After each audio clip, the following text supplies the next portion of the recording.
Thank you very much for joining me. How you been? Ladies and gentlemen, welcome back. Back. Steve Renazizi. I'm the guy. I'm the guy. Fucking lit. I'm the guy. Steve Renazizi. Lit. I'm the guy. I'm the guy. Fucking lit. I'm the guy. Steve Renazizi. What's the odds? What's the odds? What's the odds? Guess who's back? Back again. That's right. It's us. What's the odds with Steve Renazizi? You thought we were gone, and so did we, kind of, until we decided to just get back together and do it again. Whoa, how's it been? It's been a while. I hope you guys are all well. I particularly have having a great summer. Been traveling and been doing a lot of family time, hang stuff, fun laughs with friends and shit. So it's been awesome. How have you boys been? I haven't spoken to you in a while. Well, I want to talk to you about Italy because it seems like you basically followed my itinerary to a T. Like you were inspired and you took all of the cities that we did and all of the activities, and we were tracking you. You kind of did, although you were in Rome while they're doing all the renovations, so you didn't get the full experience. Yeah, I mean, there's a lot of construction. Right? Yeah, a lot of Jubilee stuff happening at the end of this year. There's a 100th or 4,000th, 1 millionth anniversary of Rome. I don't know what it is, but they're giving Rome a nice little facelift. So we had a blast. I don't know what time of year did you guys go? We went in May. Okay. We had a blast. We really did. But it was hot. And yeah. I'm talking hot, dude. Like hot, 96 degrees outside touring, Colosseum and the Vatican, and you're in like but there's you go back to a hotel room. Yeah, our hotel in Rome was pretty cold or like decently air conditioned suitable, but we had other cities that were like not so much, and it was hot, dude. I mean, it was like there's only one negative, and it's just basically because of the time of the year that we went, and because we had to go that time. That's why we picked May, because Cassie's parents had gone in July or August, and a lot of the places they stayed just didn't have AC. So they were like, we didn't want to eat because it was just too hot, and we just felt like shit. So we went in May, and it's actually probably a little cheaper because it's not a peak tourist season, and it got hot, definitely, but it wasn't like,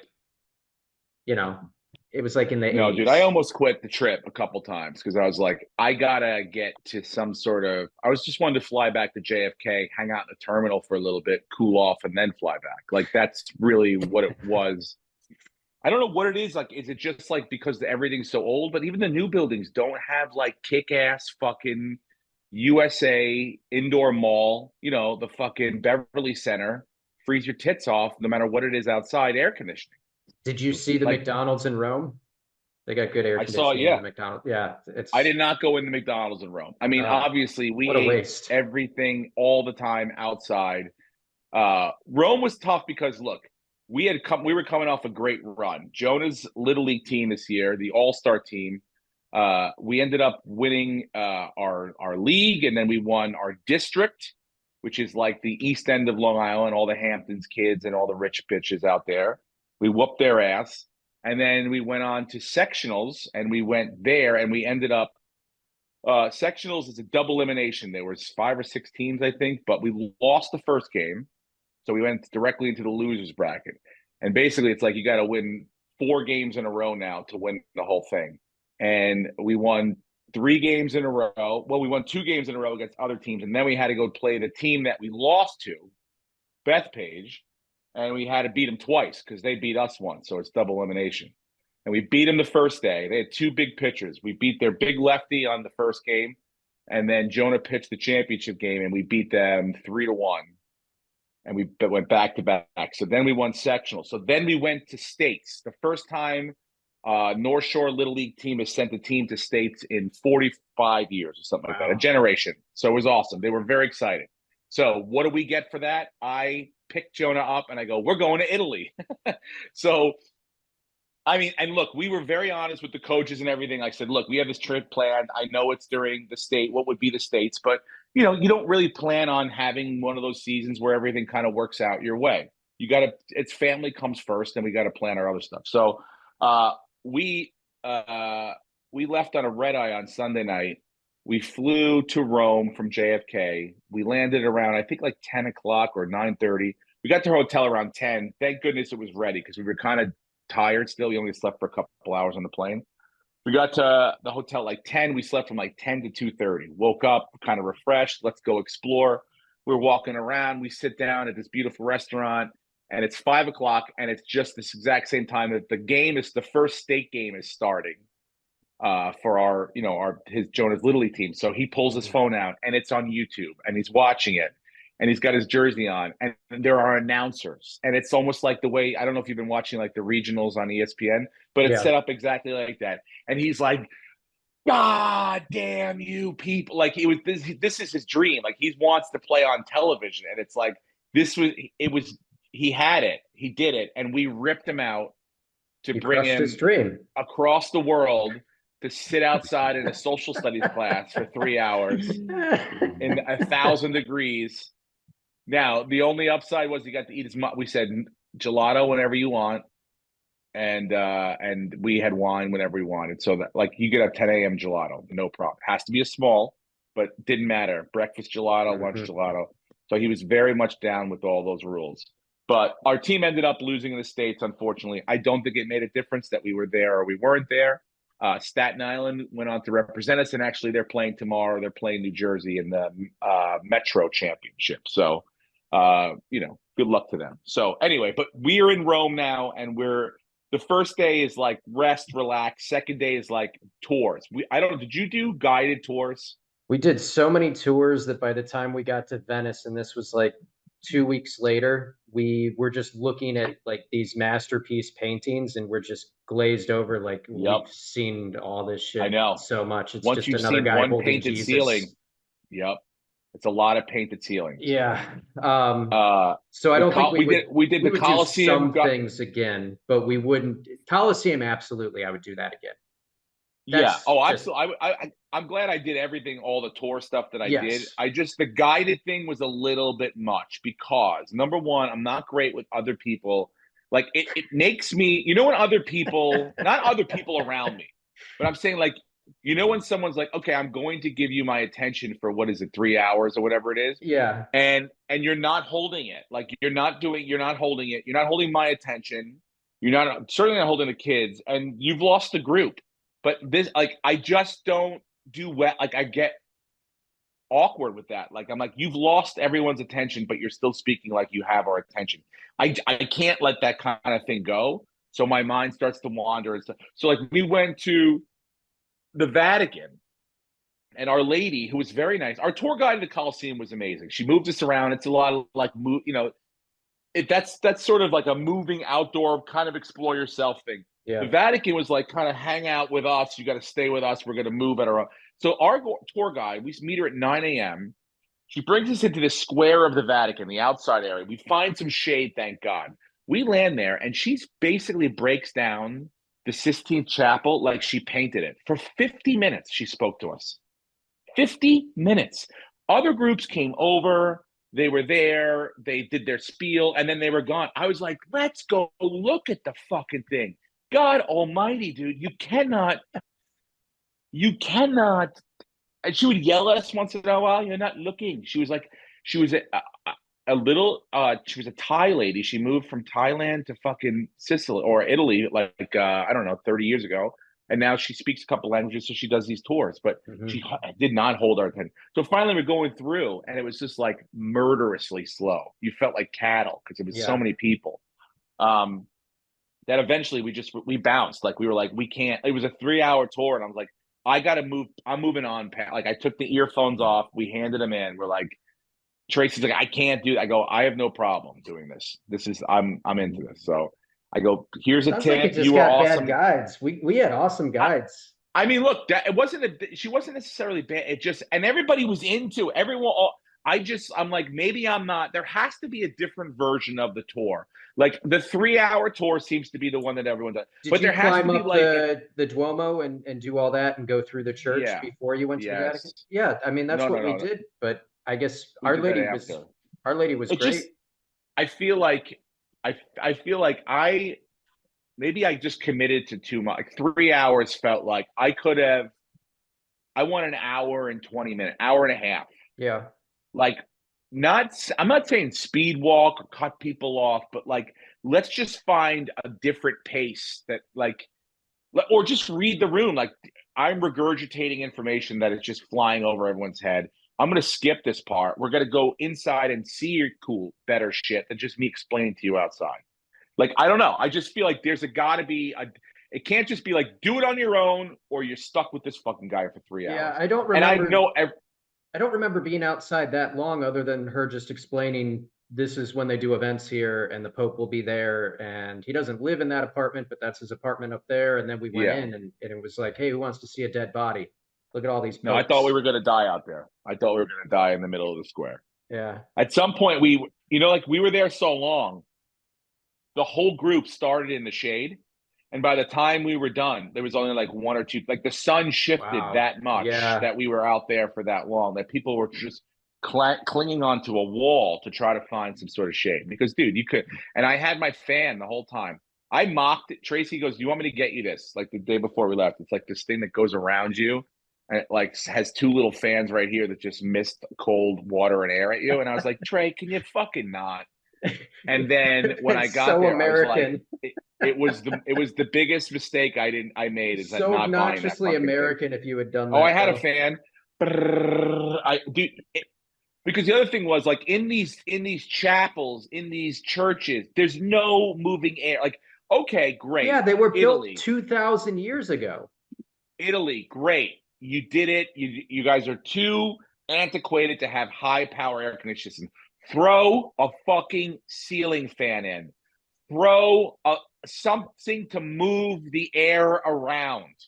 You guys want to know why you all died of COVID? Because you're sitting in each other's mouths. Put a ceiling fan in. Put something that just moves air around, circulates it. It doesn't have to be that hard. It can't be that hard. So that's my only complaint. But anyway, Rome was, fun. We ate, we explored, super clean, cleaner than I thought. Graffiti everywhere, but still, it's kind of dope. Great meals. And then we took the train. Did you take the trains or no? You trained it? We took trains from city to city. Yeah.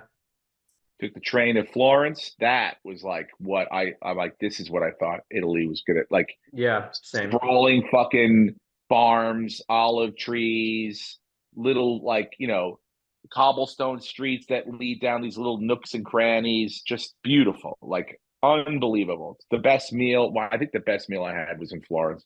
But yeah, we took a little bike trip, electric bike through the hills and stuff. And that was great. It was just the tour guide and us. And she was great.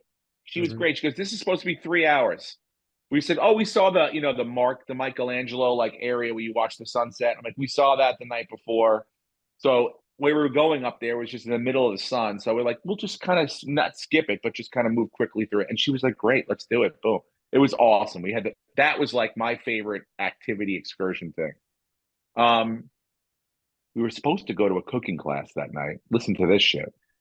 So, every day it's like we get back to the hotel like 2 or 3 after the activities, and you got to chill out for a couple hours. Even if it's not cold in the room, I got to bring my core temperature down to normal. So we had a cooking class thing at 6:00. It's supposed to be, with the chef, you cook your food, you eat it, a couple hours. And we were excited about it, but we kind of messed up the direction. And we got there. When I tell you all of our excursion stuff and tour guide stuff, you meet someone at the corner of this and that, or behind the chapel of this. There's never meet me at Joe's Cafe. It's across the street from this. Yeah. So we were very we got sketchy. a little twisted. We got a little twisted, right? We showed up maybe 3 minutes late to where we were supposed to meet the people. They're not there. We're now trying to call our travel agent, trying to figure out. Gets back, we get 15 minutes into what was supposed to be the class, right? They called, our travel agent called. She goes, the chef insists that everyone's there on time. He will not let you guys in. They'll refund your money. And I was like, oh, fuck this guy. I was like, yeah. So we didn't do it. Look, we went out and we had another. At least you got your money back. But I was like, Yeah, but I was like, oh my God, what But can you yeah, not stop? yeah. 5 minutes into this fucking thing, Chef Boyardee. That was our Listen, only like hiccup. That and we had to run for a train. Then we went to Cinque Terre. Is that how you say it? Cinque Terre, I believe, but I'm probably saying that wrong. Yeah, Cinque, you are, dude. five, Cinque. Cinque. That was that train ride. We did that city on the weekend, which is sort of like we didn't realize going to the Hamptons on the Long Island Railroad because Mm-hmm. that train ride, I was like, oh, I thought we were going to be like seats like the way we did from Rome to Florence, like our own. No, that was like a local train, nuts to like people Yep. piled on top of each other. We had our luggage and stuff with us, right? Like just piled sweating. That was a miserable, like, sort of. I'm like, and then the one stop before Monte Rosa, where we were staying, Mm-hmm. the train stops and it's stopping longer with the doors open, and all of a sudden, they do the train announcements in three languages. First, they do it in Italian, then they do it in like French, and then they do it in English. So they do it in Italian, and I just hear all the Italian people go, fangul, and they're all cursing and shit. I go, oh, babe, this isn't going to be good. Then the French people start to bitch, and then it gets to us whiteys, and they're like, "You're like, your guys, the train's fucked. You got to get off. Go across to the next track, and there'll be a train coming. It Oh literally God. one stop. Yeah. So we get our shit off, and now you're like and there's no shade, and then we got basically to the train. Like we got on the train, went one stop, we got off, like it's like 2 o'clock in the afternoon. The sun's blazing. And all we want to do is go to the hotel room, take our clothes off, get on bathing suits, and go down, hang out in the water, right? So we do that. We get to the hotel, which is beautiful, but it's not like even in La Jolla, like the La Jolla hotels that we stay at now, because Mm-hmm. the condo's not available as much. They're probably $300 a night because of where they are and how close they are to the beach. But like they're not amenities. Like it's not like huge amenities. Like you get towels and a nice bed and stuff, and you get air conditioning. Like this place had like I walked in and it was like hot breath. I go, no, I need a cold. If I'm at the beach for 2 days, I need a cold room. So I start fucking with the AC, but it's not getting cold. So finally we go, let's go to the beach. We go to the beach, but now we're going at 2 o'clock when everyone's been settled in. There's no like umbrellas to rent. I need shade. It's a whole ordeal. I melt down, dude. I go, fuck this city. I'm flying back to JFK. Like I was like, they stay at the beach. Yeah, dude. That was the one part I became ugly American. I was like, fuck you and your whole fucking. Where's your manager? I go, this is a tourist trap. This is a scam. Well, you know what the problem is? And Cassie read up on this. So it used to be very chill, and it's actually the Cinque Terre is what the movie Luca is based off of. So if you watch Luca, that's all of those five cities are kind of combined into the one. But some popular blogger talked about how great the five cities are, and it just became everyone was going there. Like how many French bachelorette parties did you run into? It was like New Orleans when we were there. It was so many no, not really. It was parties. We had a lot of Italians because it's sort of like where they go to chill out, and like it's like a beach town. But it didn't used to be like as crowded. Now it's just crazy. And you went at peak summertime, so like hottest. The one beach city that they have is probably times 100. When we were there, we could just walk on the beach because it was warm, but it wasn't warm enough to really go in the water. That no one really did. I went in the water and it was nuts to butts with Europeans in there and stuff. And I was like, I finally went back to the hotel room. I took a shower, cooled off, and then I realized we went to dinner, and then we were walking back from dinner around like 9, and it was still like the moonlight was like basically almost like half sunlight out, and I was like, oh, I'm going in the water now. So I literally went down to the beach and I swam around then. And I was like, oh, I'm a beach person. I enjoy the beach at night. So I went like night swimming all the nights that we were there. I was like, I'll do this at night. Like during the day, it's too much. It's too crazy for me. The next day we took a tour, like what we thought was going to be a boat ride, but it was really just a ferry down to like the different other of the 5 cities and stuff, of the 5 little towns. And that was cool. I had a small little meltdown. I did get into my banana hammock that I was like, this is going to make me. So I went swimming with the locals out there. But yeah, I mean, it was beautiful. I understand why people go there with the beach and just the great food and the cute little vibe to it. But I was like, okay, I can't wait to kind of like see what the next, and Venice was our last stop. So I would recommend to anyone that goes there, this is what we did. We didn't stay in any of the cities. We stayed in La Spezia, just outside, and we got a hotel that was across the street from the train station. So we got a 2-day train ticket that was just a pass, and you could go on the train whenever you wanted to go to the 5 cities and then go in between them. So we didn't have to take luggage that was the size of us onto these tiny trains and then have to deal with people. We just had the hotel, got in the train in the morning, and went.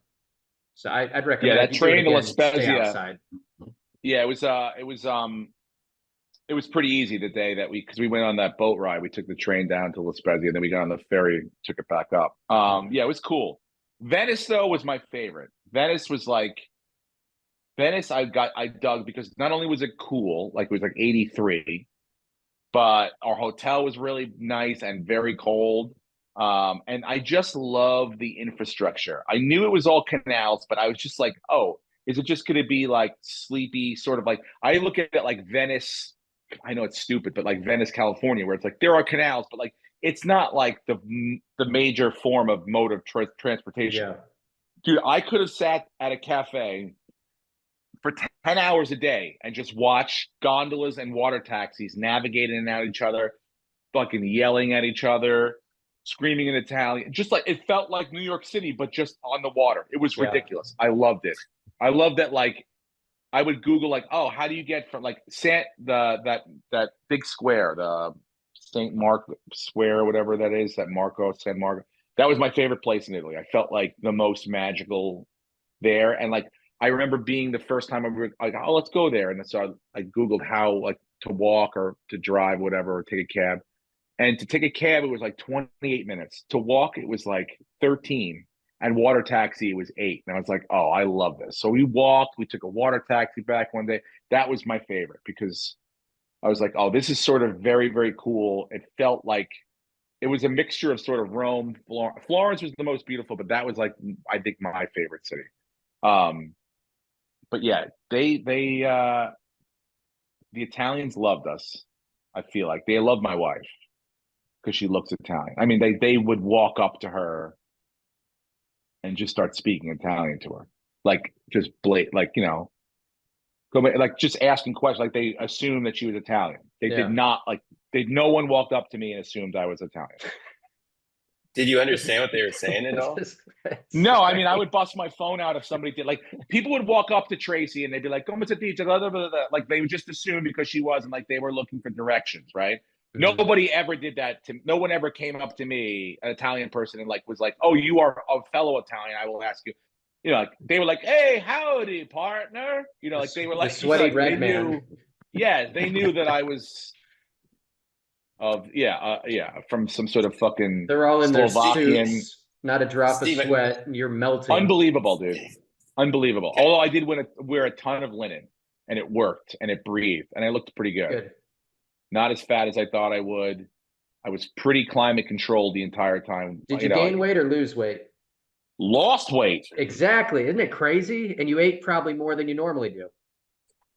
Yes. I mean, we would go down, all our hotels had like some sort of American version of breakfast, like a little buffet thing. And we would crush that in the morning, me and my wife and me, Tracy and Jonah. Jackson's a teenager now. So he's like, no matter what time, like once he got adjusted time-wise, he was up to like 1 o'clock in the morning, even if it was on his phone.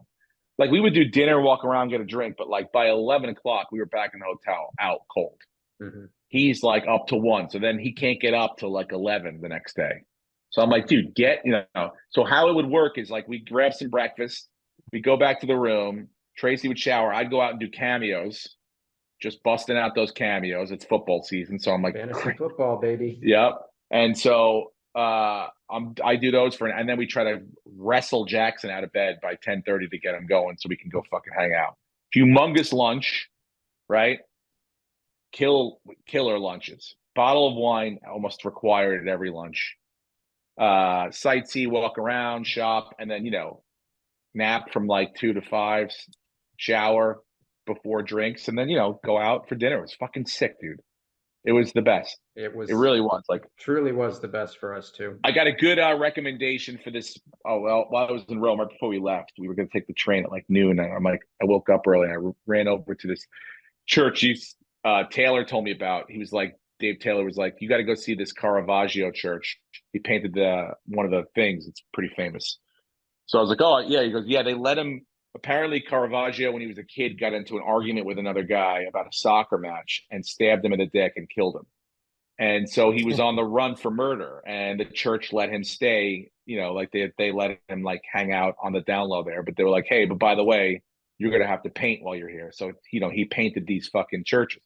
So Taylor's like, he's a real comedy store guy. So I went and checked it out. It was pretty cool. That was the only church that I thought was cool that you had to put like a pound, a euro in for the lights to go on. So like every little sort of every little part of the church, like, the little areas and stuff, like had a little box next to it. So you want to see Caravaggio, you got to drop that fucking euro in, and then the lights come on for 2 minutes. Everybody snaps their photos, and then they go off. Sounds like a money grab. Yeah, real comedy store vibe. Someone who would house a murderer and then charge people to take pictures of his work. Yeah, I'm like, this felt very at home. Yeah, then we flew back from Venice to New York, and we got home on we did the 9-hour flight, and then we got to JFK and had to sit on the tarmac for 50 minutes because the fucking gate wasn't ready. Mm-hmm. That was tough, but no major mishaps. I mean, literally, besides the heat, it was like the perfect sort of vacation, perfect time. I felt like we got enough in every city. We were gone for like 10 and a half days, so I felt like it was awesome. And the kids wanted to come back. Everybody was sort of jonesing to get back to their shit. So back to baseball. So we landed, and then we went straight to a baseball tournament last weekend. And then next weekend we have Cooperstown, which is the big one. Mm-hmm. So we'll be away from upstate New York by the Hall of Fame next week for Jonah's baseball team. So yeah, I mean, it's been a pretty crazy, busy, fun sort of summer so far. What about you? What have you guys been up to? Did you take any trips, Brent? Yeah, Lucas, you just came back. Where'd you go, Lucas? I was in Mexico, not Italy. Hell yeah. Wait. I was in rich Mexico, and then we went to further south, which was not as nice. Yeah. What were you there for? Just a cruise with the family. Hell yeah. And then we went to the Mayan, wherever they lived. And the Mayans. Yeah. And the Incas. The Mayans lived in Mayania. Yeah. And it was old, and it was dirty, and it was nice. I loved it. How long were you gone for? Just a week. I just got back a few days ago. How is cruise life? What is that? I mean, have you done it? Never. Oh my God, man. It's like, I get why people get addicted. Really? Yeah. And when I got home, I immediately invested in cruises because oh there my are God. 4,000 people on this boat. I think I might have gotten COVID. I'm not sure. Oh, yeah, you definitely got COVID. But by the way, so did Tracy. Tracy got COVID when she got back from Italy. She has it. So I was gonna say, do you feel trapped? Do you feel like stifled? Like I would feel like there's 4,000 people sleeping on top of me. That's how I would feel. But in a sinking vessel in the middle of fucking. But also, I felt that same a little bit in Italy. Sometimes, like, even at the beach, like, people, like, the guy next to me's chair, like, he was right fucking here, dude. He was right here. There's no, like, I needed a little bit of American elbow room. Give me a little American. In the spring, go in the winter. If you don't need it to be warm, go in the winter. It's beautiful in the winter out here. Yeah. And it's cheaper. But also, I was the most in shape guy on the cruise, so I had that's an obvious.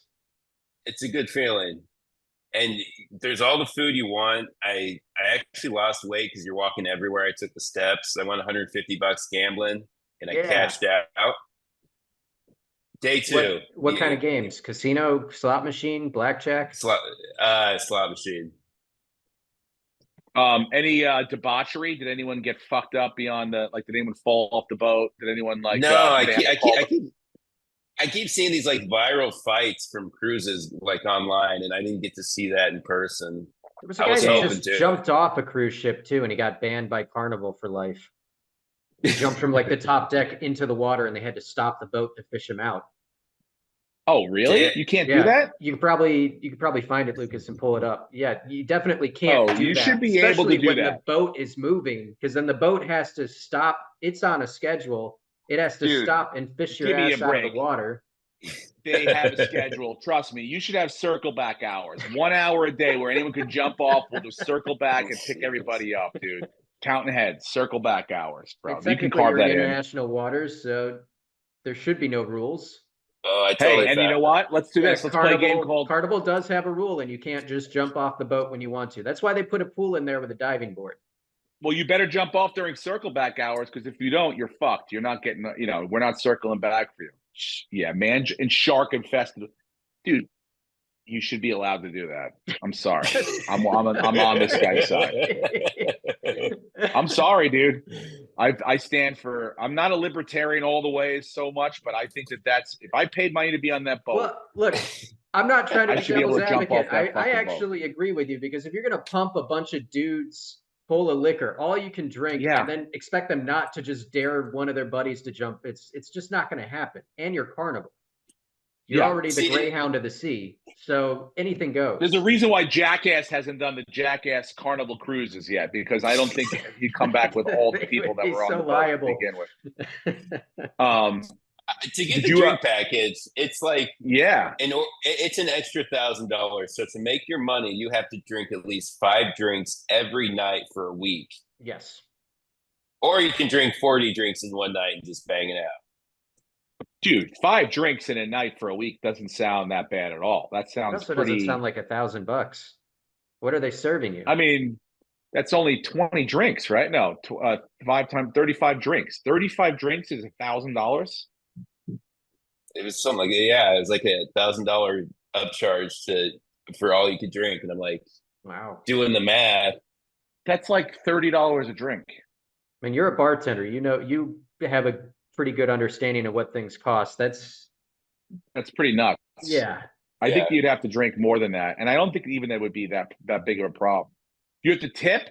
That's the other thing I loved about. I love the no tipping thing. I mean, like it's all baked. Like, just give me the number. The number is the number, and here's my payment. I like that. Well, it's courtesy. If the service is exceptional, then you leave like a couple euro. Nothing. But you don't. I left nothing. No, I'm kidding. I gave people tips. I'm an animal. But I just like the easiness of it. Like, I don't have to worry about like adding any. Like, it's just all done. Yeah. Done. That was nice. I didn't really care for, but I was given the heads up ahead of time that I had euros on me at all times, because you can't use the public restroom without paying. Yeah, I did that, and I also had wipes on me too, because they're notorious for not having. I did love my bidet. I'm telling you, I'm getting one. It was pretty nice, but I had pretty normal diarrheas. I don't know if it's picking it up. What is that? So we didn't go on a trip. We're remodeling the bathroom before the baby comes, and they were supposed to be done yesterday, and the inspector just decided yesterday he wasn't going to show up. So they had to just stop doing anything. And then he came today, doesn't even call or knock. So we had to, Rogue's going crazy at the front door. He just leaves a note like, hey, no access, leaving. And so we had to run him down in the street. And he literally, the inspector just comes up and just looks at the place where the tub is going to be, looks at the pipes and goes, okay, and checks a box and then leaves. It was 15 seconds. Dude, let me tell you something. Number one, they're putting it in right now, so there's like a saw going. For those of you who didn't know, congratulations to Brenton. He is pregnant. Brenton is the first man to be pregnant, and he's having a baby. And Cassie's super supportive of him. And now you have to renovate your bathroom, because that's what happens when you have kids. Something has to be fixed or has to be moved into another spot because it doesn't work where it is. Yeah. Welcome to the beginning of everything. When do you guys do? She's 37 weeks on Monday, so it could happen anytime. So we're gonna live stream this thing, right? Yes, We're gonna do this. I'll go live from the hospital room. She's agreed to it, and I'll make sure to get all the right angles and get right in there, National Geographic style. You'll see everything. So if you aren't a Patreon member, now's probably the time. You might want to get on board now. Yeah, this might be the time. If you've never seen a live birth before, this is what we're gonna do. This is great. I think we should do the draft during Cassie's birth. She would love that, right? No matter what it is, to throw you off your game a little bit. She's already told me so many times, I swear to God, I will kill you if you're doing any fantasy football stuff while we're at the hospital. I will tell you this right now, 100% you will be, because 99% of these births take 10 to 12 to 40 to 60 hours. Yeah. And I'm sorry, but what you see on TV is the most exciting 30 seconds of the whole thing. Everything else is just her moaning and complaining and just being uncomfortable, okay? And you have to silence that. And what do you silence it with? Fantasy football knowledge, okay? Yes. You can do it, dude. It's the season. We've had 7 or 8 months now of she's still violently sick every day. It hasn't Tracy stopped. had the same thing. And so she's just like, I hear her. She works upstairs. I usually work down here, and just randomly all hours of the day. And you know, she's tiny. She's trying to put on weight, but it's been a fucking uphill battle. Have you figured out the sex of the baby yet? Is it going to have a sex, or you just going to have a non-binary baby? We're having a girl. Oh my God! As of now, relax, dude. Don't choose. Don't overstep. But coming out a girl, dude. I knew you would have a girl. Oh, girl she dad. She said that too. Girl dad T-shirt. Is there a vibe that I give off? Because she's been saying that for like 6 years. No, I think you're going to be great with the daughter, dude. I think that's a great first step for you into parenthood. I'm excited. I can't wait to watch the whole birth. Do we get to let's just live? Let's give out naming rights. We're doing the top tier on Patreon. You will have naming rights of the baby. So awesome. Again, subscribe, and you could name my baby whatever you want. It's amazing. Have you had time for football? Have you had time for have you done as much research as you normally have done? I am. Have you done mock drafts? Have you done a mock draft yet? I'm pulling up my DraftKings right now. I am currently drafting in 47 best balls, and I've done 190 altogether. So yeah, I've been doing my research since the day after the Super Bowl. I am as locked in as I think I've ever been at this, because I take it serious now. Like, this is. Dude, that's gonna fall apart when this baby comes week 1. Probably, but I treat it as a job now because it's literally been paying my bills for 5 seasons.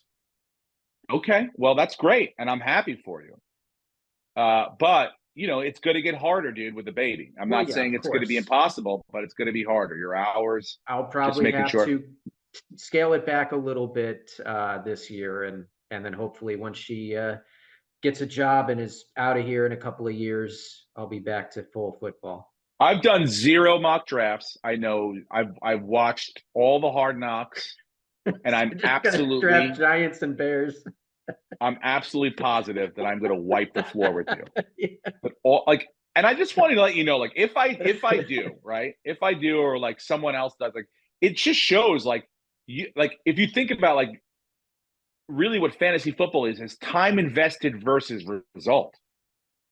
Well, okay? Like, that's really what it is. Look, and your time invested versus result is I mean, now granted, on your personal side and stuff, it's been paying your bills and stuff, which is great. But what I'm researching is for the purpose of daily fantasy, and everything changes from week to week. But if you understand the numbers and the matchups and the coaching systems, then it becomes easier to see the advantages and be able to create lineups that make money. Season long, yeah, the draft is very important, but then there's a lot of luck that goes into guys staying healthy and late round picks panning out, which are dart throws a lot of times. So there's a lot more luck involved versus what I'm doing every week is going, okay, these are the players that I want to be invested in. And I could hate a player week 1 and love a player week 6. if you're seasonal and you love a player week 1 and he sucks by week 6, you're stuck with that guy. So yeah, I get beat a lot. I don't think I've ever won. I haven't won the Comedy Store League, the Belly Room League, and I've been in it for like 13 years. But if you were to play me head to head every week on DraftKings, probably 14 of the weeks out of the 17, 18, I would wipe the floor with you. Unbelievable. The hubris of this fucking guy. Speaking of that, my oldest wants to be in the league this year because I'm done with this kid. He's talking so much shit. First of all he does is lift weights now. Lucas, he's like you. He's ripped like you, right? Ripped, right? Every day it's what's your PR? I got a new PR. Everything's bench press PR. I go, I can't deal with this anymore. I'm done with this PR bullshit. He made varsity football. So he's walking around and now he's like, oh, and I want to join your podcast league because I want to beat you all the old men up. I go, enough of this shit. So we're gonna let him in if we got a spot. There's a bounty on this kid's head every week that somebody beats him. Well, here's the thing. I will allow it, and I think Lucas, you will too. But the two of you can't trade. No trades between the two of you. Trade. I can't have collusion. Okay. No trading. No trading, even if it benefits both your teams. Otherwise, I call collusion. But I will need help. I don't think I can be commissioner because the baby's due September 2nd. I can set up the league and have it all ready to go, but I may need someone to co-commission and kind of manage because I shot a TV show about fantasy football as the commissioner while I had both my kids, and you can't be the commissioner of this fucking league, dude. Are you kidding me right now? Oh my God. I'll set it all up. All you have to do is just make sure people aren't being sketchy. Me? You want me to do it? No, Lucas said he would do it. Okay. But Steve, I'll do it. But I also will allow trades between you and any of your kids. I'll allow anything. You let me be in charge, it's the purge. Anyone could trade. Well, I think you should be allowed. It's a fair trade. We need to figure out how we're letting people in. If it's just we're refreshing the league from last year and then we're just booting someone out, or we're getting a whole new group of people. We got to figure that out in the next few weeks. Because like I said, this baby could come at any time and then I'll be harder to reach.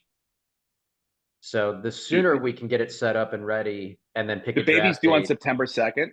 But I mean, that's Labor Day for real. I know she could come early though. That's all I'm saying. And Cassie wants a summer baby, so she might try to her out a little bit sooner. Get her out before Labor Day. Mm-hmm. That's my anniversary too, September 2nd. It'll be ours was yesterday.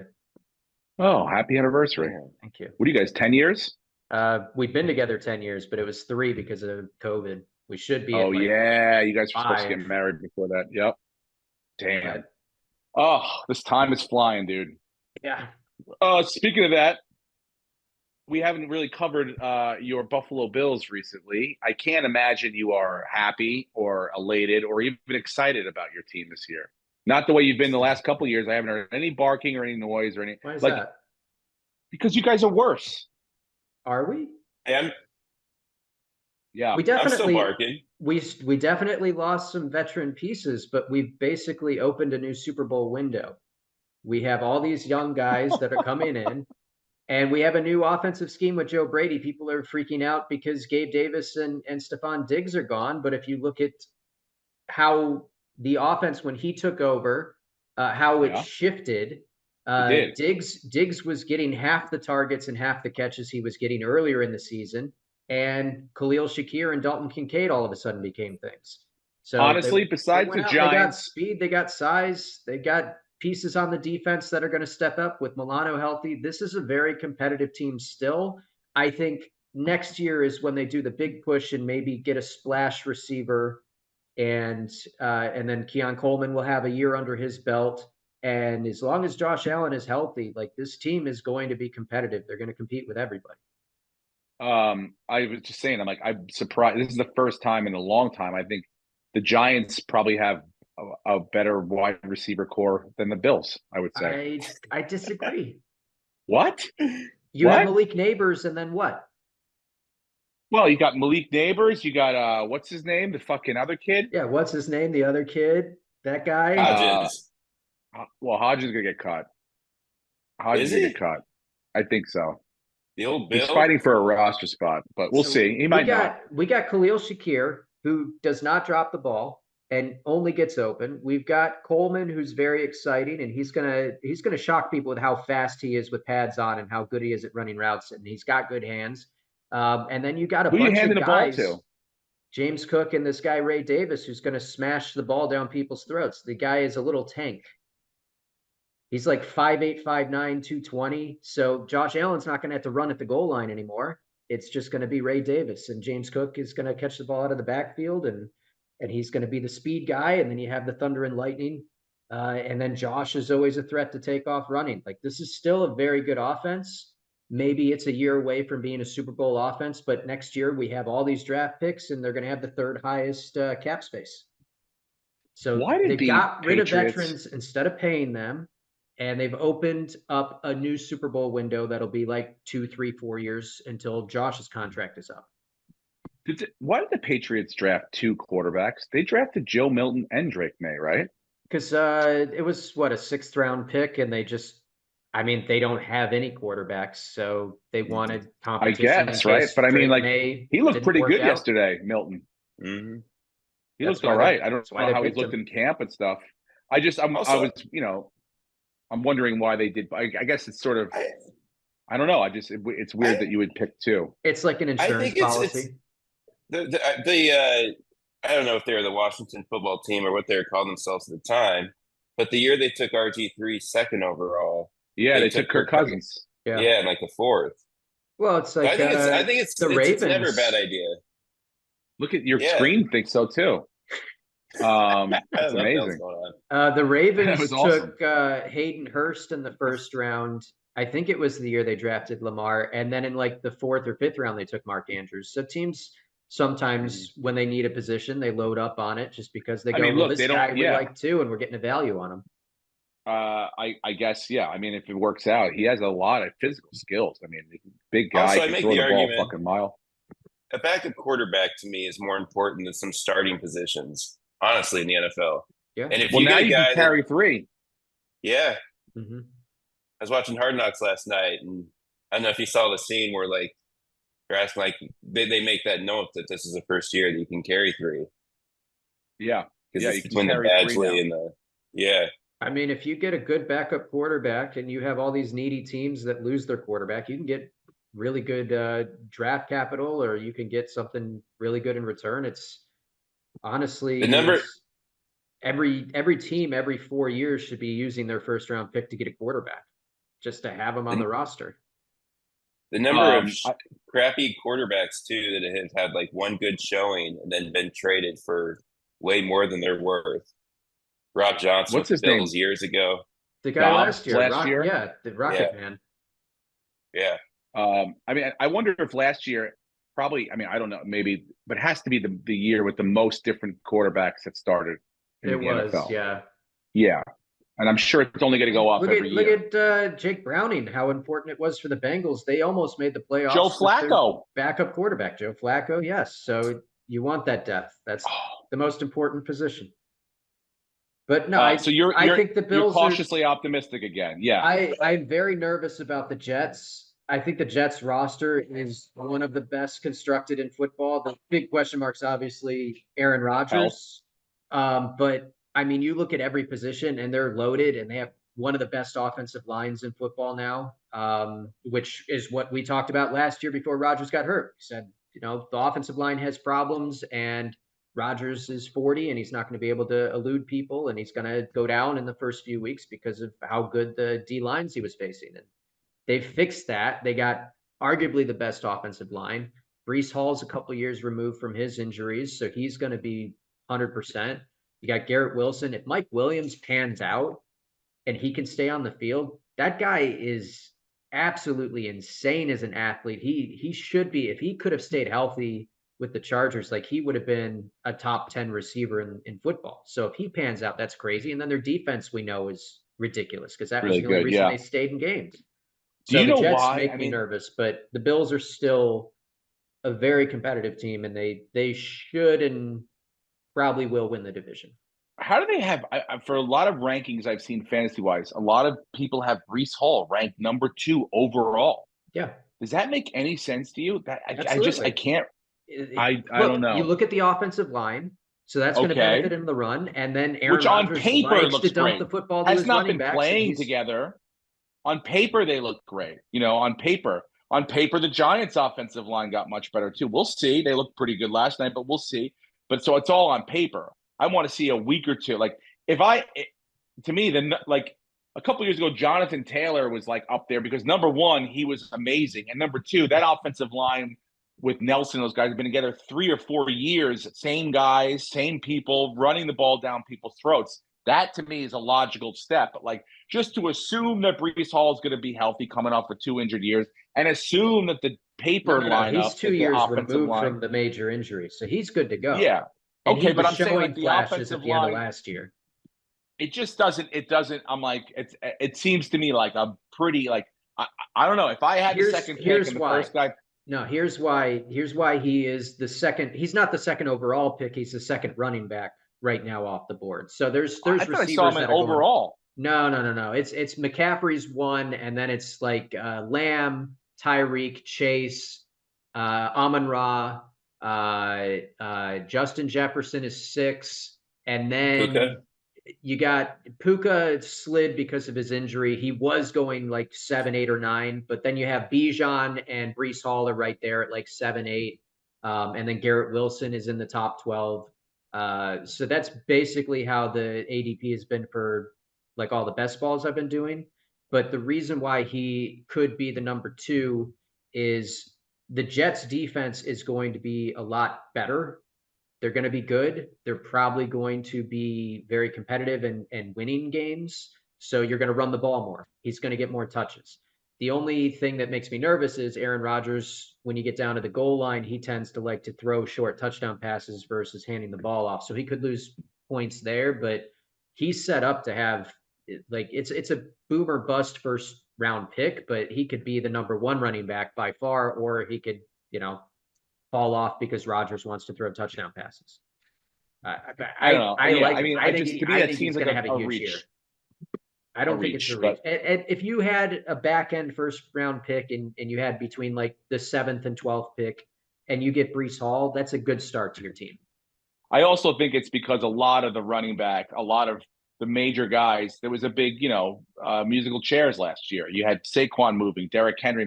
So I think maybe the unknown of how they're going to fit in their new place. Like to me, Saquon in Philadelphia is going to get. I can almost, if they both stay healthy, I think Saquon has 300 or 400 more yards, both rushing and overall than Breece Hall. That's fair. Yeah, that's fair. Because they're not going to do the tush push anymore. They brought in a big running back to protect Hurts because they don't have Kelsey to run the tush push. So that's people that think the tush push is still going to be a thing. That's probably gone. They maybe will do it every now and then, but they got a big running back, so they're not going to waste Jalen Hurts' body when they can just give it to Saquon. Speaking of new things, what do you think about the kickoff? How have you guys watched it? I watched it a couple times last night. It's a little weird, but I don't care. It's the kickoff. I saw a couple penalties in the Giants game last night. The guys moved before. But it will be a thing where, like in a big situation, say you are, you're down by, you just scored a touchdown, you're down by, or, the other team just scored a touchdown. You need 3 points, right? Mm-hmm. And now the other team's kicking off to you. It's like, this now, it used to just be like kick it out of the back of the end zone, put them on the 25, and let's go to work. Like now it's like, hey, we got to make sure, like it's just there's more. You have to make sure your guys are disciplined, that they don't move before the ball gets touched, because like pretty much, I would say over half the time you're going to get the ball in the 30 or further up the field yard line. Like it has to be almost perfect now for you to pin someone down beyond that. So I do think it will be, because look, you get the ball in the 35 or even the 40 if you kick it out of bounds or whatever, you get two first downs or a first down and a half, and you're in most field goal kickers field goal range. So I think it could be it will be, because I don't necessarily think it's going to be because of a lot of run backs. I think it could be like just sloppy special teams play where a guy moves before the ball and then the penalty goes out to the 35 or 40. You know what I'm saying? Like, I think that is going to scoring be, should go up this year. Yes. That's good. That's I what think the in that NFL situation, wants. They want scoring. And less injuries. Yeah. I mean, these guys seem to just be kind of blocking each other at that point. Yeah. When they get together. So well, it's 10 yards of full speed sprint versus 40. Lucas, were you saying something? Oh, no more surprise onside kicks. Yeah, that's a bummer. That's crap. Is the rule you have to be losing and it has to be the fourth quarter and you have to announce it and it's like in a certain I think time? I know you have to declare it. Yeah, if you're kicking onside, declare it. You have to declare it, and I don't think you can kick an onside kick unless you are losing in the game. And it might have to be the fourth quarter. It's some weird. I would change it to this. I would say you have to declare that you might do it when you are, if you're going to do it, you might do it. We're thinking about it. Yeah, we might do it, and you can do that 2 or 3 times a game. And I think they were that testing, way it just kind of keeps everyone on their toes a little bit. We might do it. We might not do it. They're testing like chips to get rid of the chain gang, so we don't have to be frustrated by that anymore, and the ball will actually be where it's supposed to be. Chips. Yeah, they're working on some new. I don't know if it's California chips, if Highway it's Patrol? lasers, if it's just it's some new technology that they're trying out. I think in the preseason, or maybe they're Jewish using space lasers to tell the difference. Whatever gets the ball placed in the right spot instead of a human being trying to run a straight line 3 quarters into a game, and then other people with chains coming out trying to run a straight line and then measure it all up. Like, it's ridiculous. They have the technology. Just put a chip in the football and the chip will tell you exactly where the ball ended up when the person was down. So let's just figure that out, because I mean, now we have billions of dollars riding on these games. It shouldn't come down to guys that are in their 50s and 60s with bad eyesight trying to go, okay, your foot is there, so let me. Oh, you mean like baseball? Exactly. Guys in their 50s and 60s trying to see where a 98-mile-an-hour moving object lands over the cross of a. Yes. Okay. So we have the technology. Let's just get it right instead of guessing. I'm on board for that at all times, dude. I said get rid of everyone. Just have 50 cameras on everything and just run it like they do soccer and just keep the play moving. Chip in the football, we could have seen easily that it was a forward lateral from Frank Wycheck, and there was no Music City miracle. It was a forward lateral, an illegal play, and Buffalo wins that game and wins the Super Bowl. So where would you chip the ball? What end? I don't know. Just put it in the middle. In the middle of the ball? I don't know. Or you would know where the end was. Yeah, I guess put it on both ends. I'm not. Just make the whole ball a chip. This might be a shock. In 30 years, it'd be like, I'm not a genius. 65 players got cancer some guy smarter than us will figure it out. And I mean, shit, like, just put one of those little Apple tracker things on it. Put an AirTag on it. Have you been? Did you watch any preseason stuff? I watched a little bit of the Patriots. I watched the Hall of Fame game, and I watched the Giants, the first half of the Giants-Lions. I mean, it's great that football's back, but it's not until you really start seeing the starters and the rotations. It's not really. You're just watching guys working to make a position or make a spot on the team. It's not. I just don't want anyone to get hurt. Yeah, like Drew Lock yesterday. I was like, oh fuck, come on, dude. He's fine. Joe came out after and said he could have gone back in. It was just precautionary. So he's fine. I really enjoyed the Hard Knocks with them. And not just because it was the Giants, but just because the format, I think, I don't know how you felt. Maybe I was just too invested, it. I loved watching Brian Dable and how he grills the quarterbacks to figure out if this is not my only guy. that, but that it's was like great. This was a tough one because it's almost like, when you watch Hard Knocks, you already know what happened. You already know the score of the game, but you don't. It's pretty close because you are pretty close to it happened. It's almost like not live, but it's very recent. Everything's this is months ago and stuff. So, and you kind of know how it all panned out. So there really isn't. It's hard to build tension and drama when you know how it all worked out. But yeah, I felt like just watching the process of. Because as a fan, you're what are they thinking? What are they how they broke it down, what they did, what their game plan was, if so-and-so was available. like I was like, oh, I'm glad they weren't just like, hey, we're not taking quarterback. They were like, oh no, we will if these two guys fall to where we want, or we get or like if we they can get a valued. trade. Yes, Yeah, exactly. So the watching only all that was very issue interesting that to me. I have that hopefully it never happens, but it is a worry, is the reason why they have to show it so delayed is because you can't have that live week to week and hear what Joe is thinking and what the team's thinking and give that all away. Somebody who's a fan of some other team that's a rival with who they're covering could Oh leak no, of footage course. and leak information. Yeah, So, yeah. Of course, you couldn't do that. Like you wouldn't want to give away your draft game but plan I'm saying beforehand in or the whatever. future, if they keep doing the GM hard knocks, which I'm sure they will, I hope it doesn't happen, but I bet you at some point someone's going to leak something like, oh, they're looking to trade, or oh, they're looking to take this spot, and it's just going to be a clusterfuck of collusion. There has to be a gigantic NDA signed from the people that film, the crew, the sound guys and stuff, that they don't just go home, take a little piece of what it is and send it to their Patriots fan, saying like, hey, dude, they're really looking for this guy. You know, there has to be. Otherwise, that whole thing goes away. If something like that happened, the whole thing goes away. Yeah.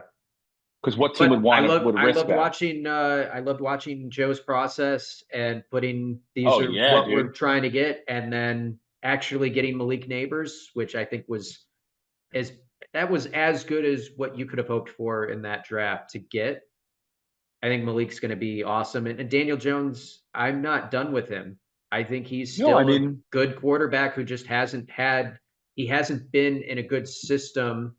And he's been getting hurt, and your offensive line is now better, and you have a Malik Neighbors. I think this year we could actually see something good out of Daniel Jones, and you're going to be impressed and go, okay, that's why they blocked decently from 2 years ago, and he did very, very well with what he had he's at a that good time, quarterback, which was nothing really. It was Hodgins. The exact same numbers as Trevor Lawrence, and he's half the price. So I mean, look, I'm not saying the deal is like perfect, but and it's the last year, but I like what they didn't go. They picked two guys. They weren't like, we got to get one, and we'll just take JJ McCarthy, or we'll move around and get like, and then they just you reset the clock. They're gonna have to pay Daniel Jones anyway, so let's get him a weapon. Let's try to put some people in front of him that can block and see. This will be a fair year. Hopefully he can stay healthy. Hopefully the line blocks for him, and then he'll figure it out. If he's still fucked, then it's like, you know what, we move on. But that I agreed, because you see like a lot of clips now where John Mara's like, I stand by the deal. I kind of agree with what he's saying. He's like, we've done nothing for him in the 4 years that the deal's gone on. He's either been hurt, or he's been smashed, or he made the playoffs. And he's been hurt because he was taking 20 hits a game. I mean, yeah, you don't break your neck. It wasn't motorcycling. But you put Daniel Jones in the situation that Trevor Lawrence is in, and I guarantee you Daniel Jones has better numbers than Trevor Lawrence. Lawrence has had all the weapons. He had a bad coach when he started. Yes, but he's had a great coach for a couple of years now, and he has all the weapons around him, and now, he hasn't been able to get over that hump. Because Daniel Jones was drafted where he's drafted, there's still that expectation where you want the 6th round overall pick to fucking work out very, very well. So there is that it's not like we got him in the 6th round and it's like, hey man, we've been trying to make this thing work for a while with an undervalued player.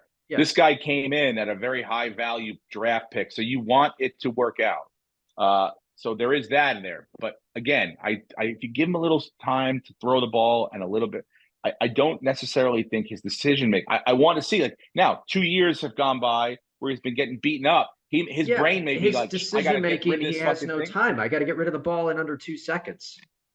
Okay, and if that's a problem, then I'm sorry, we fucked you up, but you got to get, we got to move on. I think you're going to see him take a huge step this year. They're probably not a playoff team, but at the same time, the NFC is a lot weaker than the AFC, that there's a chance you could sneak in as the last wild card, maybe. But you think the Bills will make the playoffs for real? And I'm not trying to just say that because you said that. Oh yeah, you do. As long as Josh Allen's healthy, yes. I got some inside information, Steve. I mean, look, can I just say, like, do you see yourself winning the division? Yeah, I think it's ours to lose still. The Jets make me very nervous, but if you look at the Patriots are the worst. What about the Dolphins? The Dolphins lost so much on defense, and half their defense is coming off of major injuries, that I think they're going to give up a lot more points, and that's going to put a lot of pressure on the offense, which lost some pieces on the offensive line. Their best run blocker is gone. So, Mostert and Achane aren't going to be able to do what they did last year to that extent.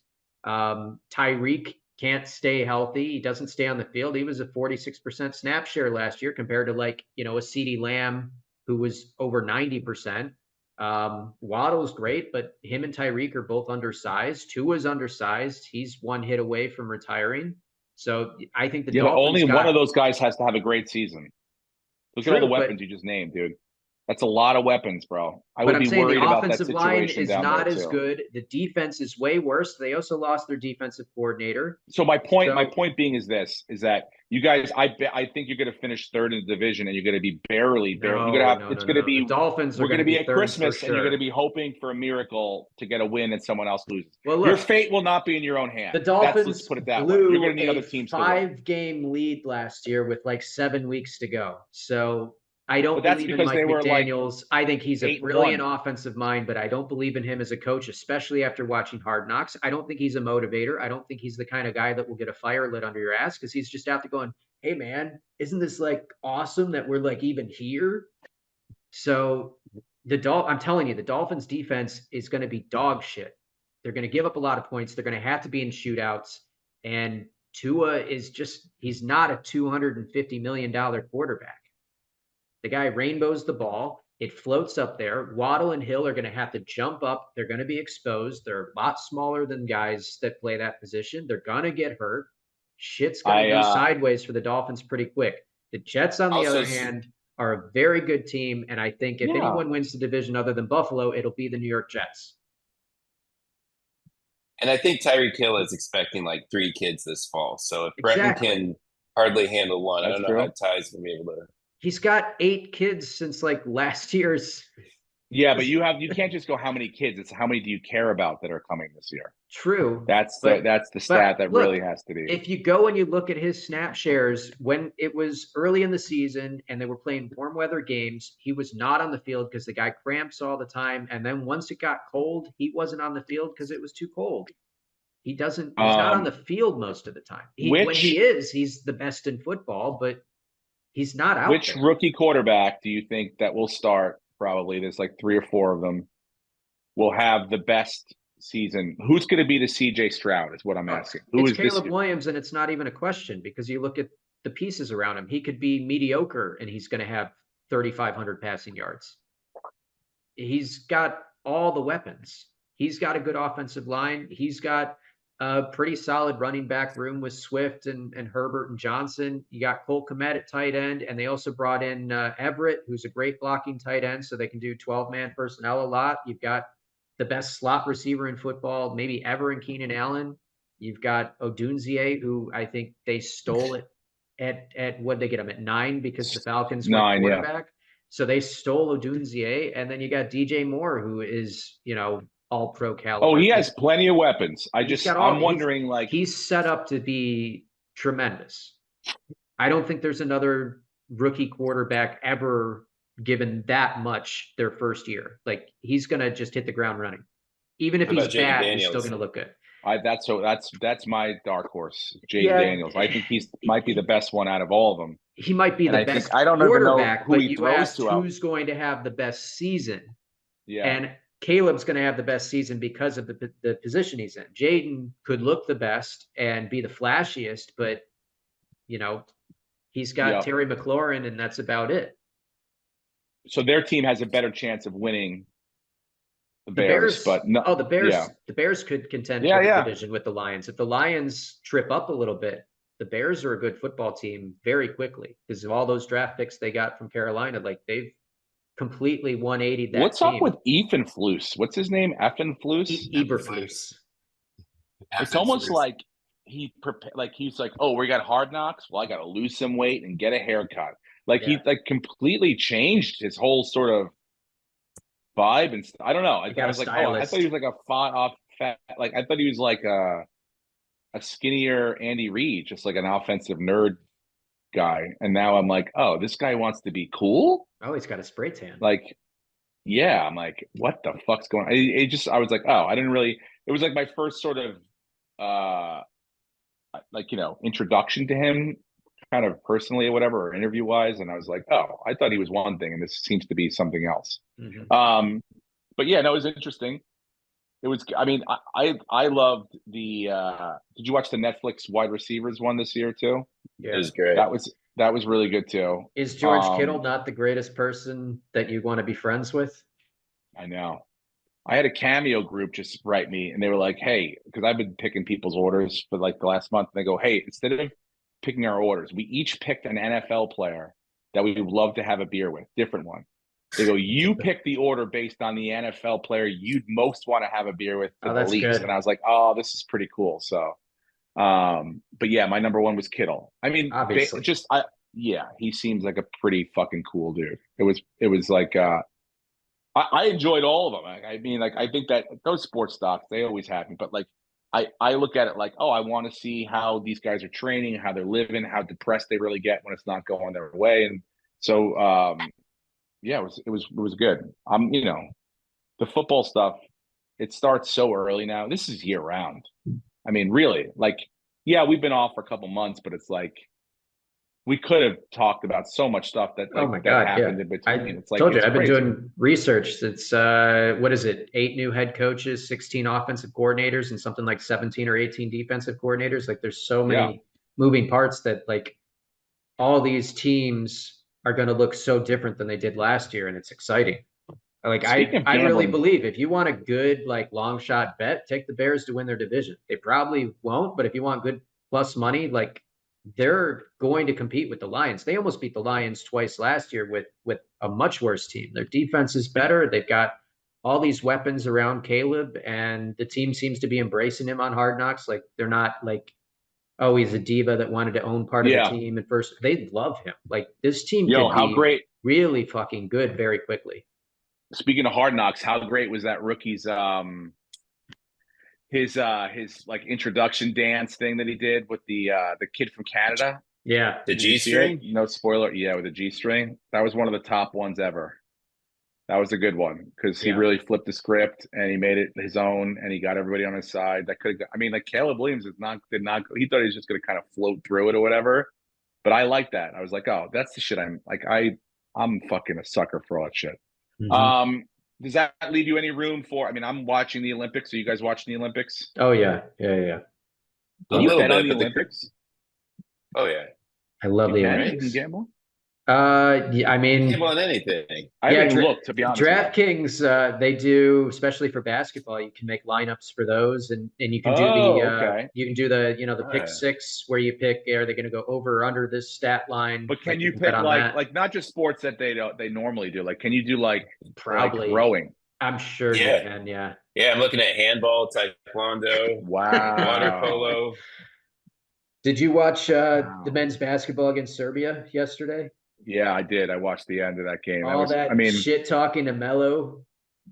Just to watch the lead just dwindle, that was a beautiful moment. Like, Serbia played as perfect of a game as they possibly could have. And it just goes because to show how deep we are. Kevin Durant can't play defense, and you really this team is still not sorry guys, on paper, this team should beat up everybody, but they're not. They're still not constructed right. You should have 6 stars. The 6 guys you're going to start, the 6 best guys you can get combination. Then you literally should take 2 or 3 fucking normal backup guys, not normal starters, guys that are used to coming off the bench, and then you should take 2 good practice guys, You're not pulling an NBA All-Star off to just go guys are going to push them in practice, good college guys, and go from there. Yeah, and have that team play together for a year or so. That's why White's really on the team. I think no one would have expected White to be part of the team, but if we didn't have him, look at what he's done on defense, and he's making all the hustle plays. Like, if we didn't have White, we definitely wouldn't be in the finals. Yeah, Embiid, thank God he's playing on ours and not playing for France. Yeah, because that would be a lot worse. Yep. For the next game. But yeah, no, it was fun to watch. I mean, I've been the first week we were pretty much gone because we were in Italy, but we weren't watching during the Olympics stuff. So but we when I got back, I was more track and field stuff, and so I got the track and field figured out. 0 to 100 or 0 to 200, 400, it is like the fastest black people on the planet. I'm sorry, dude. That's who's going to face. That's who you're getting. It is. They rule. Then you get up to 1,500 meters. That's when it's like crusty granola Portland white guys rule that fucking area. Wasn't the American that upset in the 1,500, or wasn't he black? No, he was a white guy with a ponytail, dude. He looks like he brews coffee in Portland. And then over 1,500, Ethiopians.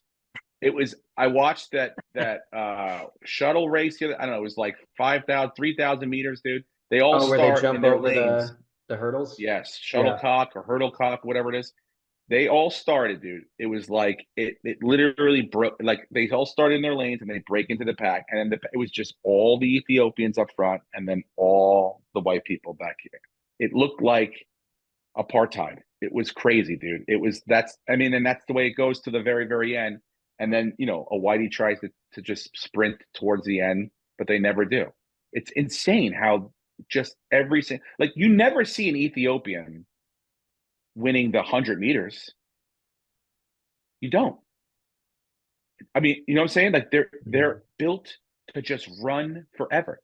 And they run. It's like, I love watching it literally looks like they all are in, like the front three guys look like it's almost like a synchronized thing where their legs are at the exact same stride, where they are moving their legs at the exact same time. And they just keep that intense, unbelievable pace to the very end. And it's whoever has the most gas at the end is going to win. Mm-hmm. It's crazy to me. Like that to me is like nuts. The guy whose dong knocked off the pole is probably the biggest winner of the Olympics. Did you see that? What an inspiration. He's been offered porn deals. My wife has a T-shirt with the whole thing blown up on it. And I feel tough for that guy because I don't know. Was he in contention? Was it a thing where he could have won? He could have won.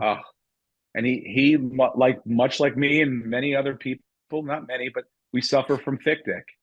And now the debilitating problems that we deal with on a day-to-day basis. We'll never win a gold medal. You could have been a champion. I could have been a contender, but I knew my limitations and what God gave me. So I feel bad for that guy. Who else? That one Canadian swimmer that had a boner the whole time. He was pretty cool. I don't know what lighting you're using. I don't know why people got upset. You're excited to be at the Olympics. Guy's living his dream. Yeah, but dude, like in that little banana hammock, bro, you can't have a rager in that. Stay in the water till it's down and then come out. You got to represent your country. He's trying to get his porn deal too. Yeah, I watched tons of track and field. I watched the shooting one. I like that guy that shoots with his hand in his pocket. That guy was pretty fucking cool. But yeah, no, it's been, between that and now the Little League World Series, I'm into that because, we almost made it there. So got a little time for that carved out, but I've been getting into it, dude. I'm excited about the rest of my summer. I feel like I've done a lot so far. We got Cooperstown next week, but football's starting up and I got a couple weeks before school starts. So it's all good, dude. How are you guys feeling? Good? Just waiting for this baby. You nervous? No, I want it to happen sooner than later so she won't be sick anymore. I know. Want to get the baby out. How does the bathroom, like what state is the bathroom in? Do you take a shit in there? No. I mean, you could, but the shower's all done. Did you flush it? The tub's being, yeah. Like the plumbing works. The shower's all in except for the glass doors, and then the tub is being put in right now, and then it's done. Speaking of disgusting bathroom messes, I just want to fill in anyone that I was supposed to do the 999 challenge. What's the 999 I don't know if you're familiar with that. No. It's 9 beers, 9 hot dogs, and 9 innings. Ari and I talked about it. We set it up. We were going to do it at a Yankee game with the Are You Garbage guys and a couple other people, the Stuff Island guys, Shane Gillis. But then dates started moving around who can do what. And it ended up, Shane was like, well, this is going to cost everyone $500 a person. So why don't I just get a suite at the Phillies-Yankees game in Philadelphia and we could just do it in the suite. So it ended up being while I was gone in Italy, so I couldn't go. But of course, Shane hooked everyone up. They went down to batting practice. I really want to kill myself being in Italy watching this. But anyway, to let you know, I think 8 guys tried to do the challenge. I think three of them finished. Ari finished. O'Connor finished. Now, his strategy, you know what his strategy was? He ate 9 hot dogs in the first 3 innings and then passed out. Like, physically, Ari said he couldn't, like, he would wake up for like a second and then go back to sleep. But, and I didn't realize, I thought he was out. And Ari's like, no, he woke up in the 7th inning, completely like refreshed, and then just pounded 9 beers from the 7th inning on, and he finished it in time. Now, there was vomit everywhere in the suite. They vomited everywhere, like in the sink, in the toilet, like. And unfortunately, this was a shared suite with Anheuser-Busch. It was like Anheuser-Busch's suite, so like there were other normal people in there. Oh God! I think they got them out of there real quick. But just to let everyone know, it can be done. It can be done. It may feel impossible, but it can be done. You will suffer, and your body will be in pain for a while. It's been over a week and a half. I saw Ari last night, and he's like, I'm still burping up hot dog a week and a half later. So dream big, everyone. And I'm going to do it. At some point, I will try this challenge, and I will succeed. I already have my game plan. I'm going to do break it down into 3s. 3 hot dogs, 3 beers. Get that out of the way, rest a little bit, and then just break it into 3 3s and 3s. So dream big. It's tough because of the new rules. The games are quicker. They are. Dude, I went to a game. Like 3 hours. Now you only got maybe 2:15. I went to a Yankee Red Sox game. Those Friday used night to take before 4.5 hours. Used to take 4 hours. The first 3 innings were 48 minutes, right? Wow. The first inning was like 9.5 minutes. Yeah. Then there was a 45-minute rain delay, which we stayed, and the game was still under 3 hours, a full game. Mm-hmm. It was nuts. So yeah, you got to keep a heavy pace, but it can be done. Believe in yourself. So yeah, that's pretty much the recap of everything I've done so far this summer, or didn't do, but I heard of. So anything else? Go ahead, Lucas. What do you got? Believe in yourselves. Shout out to the White Sox for not even being able to break a bad record. They still have a chance. Season's not over. This is true. We got the Yankees on Monday. And did they lose last night? Probably. Well, the Yankees lost to the Angels 2 out of 3. So, I mean, they're right. They were playing great, and now, like, you can't lose to the Angels. So you never know. Yeah. We could hand the White Sox a gift loss. Although they fired the manager now, right? The White Sox lost last night, so they're now 28-89. So they could still break. What's the worst record of all time? They could still break that. They're going to get to 100 losses before they get to 30 wins. They'll get to 100 losses before the end of August. They may have a whole month to go. So that new streak, the record's 23 in a row. So they're at 1 now. The White Sox beat them. There's 2. White Sox sweep them. There's 4, 5. Then the Yankees sweep them, and they're right back down that road. The worst record ever is the Cleveland Spiders in 1890. Wait, it's fine. 18. Okay, I was gonna say the most recent that we'd probably care about is the 2003 Tigers with 43 and 119. Mm-hmm. I don't think they'll get that. I don't think they get to 43 wins. They're going to have to go on a run. But we'll see. Hope. I mean, you never know. A new manager, dude. A new manager always kind of like some new blood kind of gets everyone going. Everyone realizes that, hey, dude, none of us are going to get a job if we don't start doing something right. Yeah, it's Grady Sizemore. He's a young guy. Does Paul Skeens win the Cy Young Award? He should. I think he should, too. I think he should. I really do. I mean, I was telling Jonah last night, he's giving me all these bullshit other guys. He goes, if you tonight, you had to play a game, you had to win one fucking game, which pitcher are you going to have start? Yeah, normally I'd say a healthy Garrett Cole, but, like, he's not 100%. He's not last year's Garrett Cole. Last year I would have picked Garrett Cole. But I got to pick Skeens, dude. Mm-hmm. Number one, not every team has seen him. Number two, the guy, I mean, whatever he has is electric right now. Like, he's got shit that Now, the only downside is he's going to give up a couple home runs because he throws so hard. You throw a barrel on that, you got to hit it ball out of a park. But as far as like stuff, strikeouts, and just longevity, like he can throw 130 pitches if he wanted to. So I think he's got a good shot. I mean, the team's not great, but that doesn't matter. I hope for the sake of the Pirates, they keep that pitching core together instead of just doing what they've always done and let them walk for money or trade them for peanuts. Like the Pittsburgh Pirates are in a position. They're going to have to do what they did with Josh Reynolds. They could be good. They're going to have to wait a year or two till he falls in love with the city and just go, dude, we can't give it all. We're not going to give you it all, but we're going to give you 12 years at $15 million a year, which is more money than twice as more than we've ever given anyone ever. And we'll rename the ballpark after you, for God's sakes. Just stick around for a couple of years, you know? We'll let you leave after 6 if you want. We'll give you a How about this? You win a World Series, you can leave the next day. That's it, if you want to. Mm-hmm. You're free till then.